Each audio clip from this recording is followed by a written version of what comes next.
Did the Vatican accidentally create a legal problem in its own SSPX decree? A respected canon lawyer says the answer may be yes. Father Gerald Murray believes the Vatican successfully excommunicated 6 SSPX bishops, but he also argues that the same documents may not legally do everything Rome appears to intend. His comments have opened a new debate just days after the Society of St. Pius X consecrated 4 bishops without papal approval. According to Father Murray, one part of the Vatican's decree is very clear.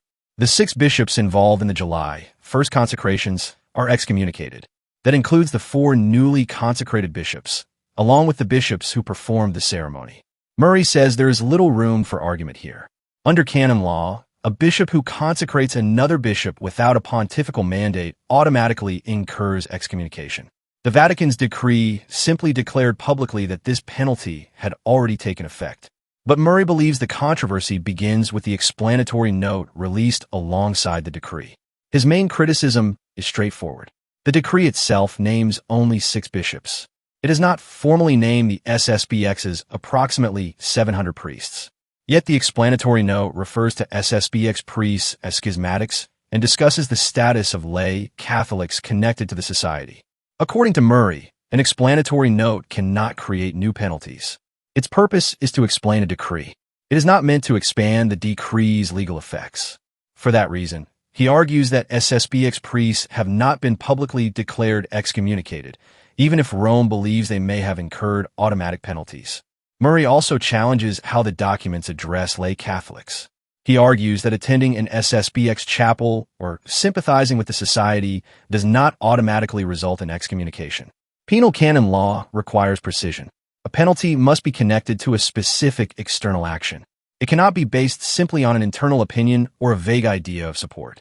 In Murray's view, the Vatican documents do not clearly define what actions by priests or laypeople would count as formal adherence to schism. However, there is another side to the debate. The decree itself contains a direct warning. It states that clergy and lay faithful must not adhere to the schism of the Society of St. Pius X. Otherwise, they would automatically incur excommunication. Because of this language, some argue that Rome's intention is obvious. Even if individuals were not specifically named, the Vatican clearly wanted the warning to apply beyond the 6 bishops. Murray also questions the Vatican's treatment of the sacraments. He argues that the explanatory note cannot simply cancel permissions previously granted by Pope Francis. Those permissions allowed SSPX priests to hear confessions and assist at marriages under certain conditions. Since those permissions were established through papal acts, Murray says another papal act would normally be required to revoke them.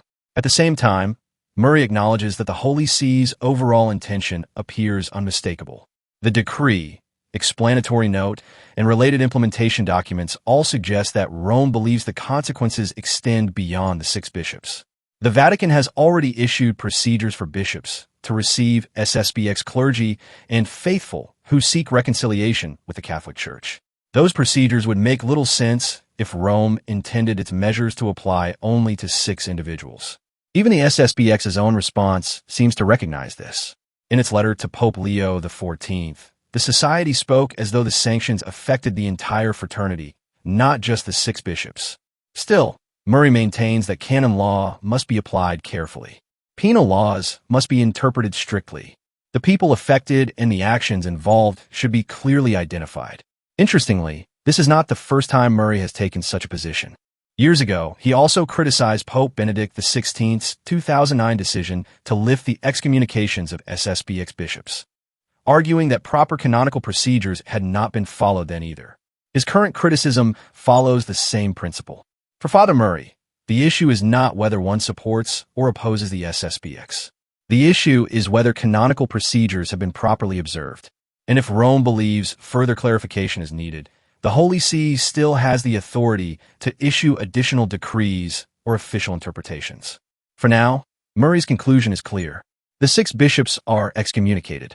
But whether the Vatican's documents legally accomplish everything they seem to intend regarding SSPX priests and lay supporters remains an open question.